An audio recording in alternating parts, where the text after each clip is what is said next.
Here is a question nobody is asking about the divided kingdom of Israel. Why did God allow the most corrupt dynasty in Israel's history to also become its greatest empire?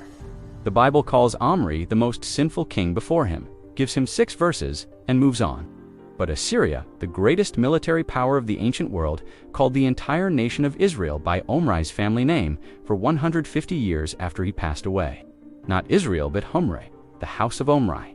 His son Ahab, married to Jezebel, contributed 2,000 chariots to a military coalition against Assyria, the largest chariot force of any kingdom in that coalition. The most evil royal family in Israel's history was also running its most dominant military.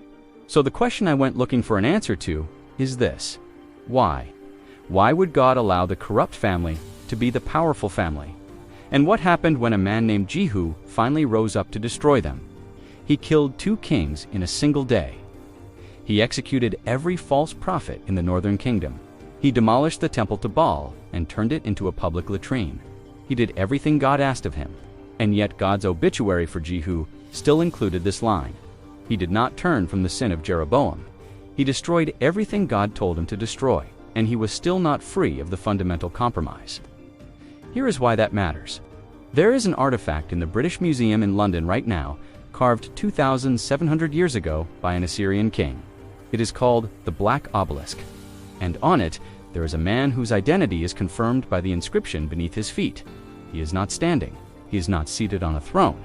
He is not shown in battle. He is face down on the ground before the Assyrian emperor. The inscription reads, "Jehu, son of Omri," the only surviving image of any Israelite king from this entire era.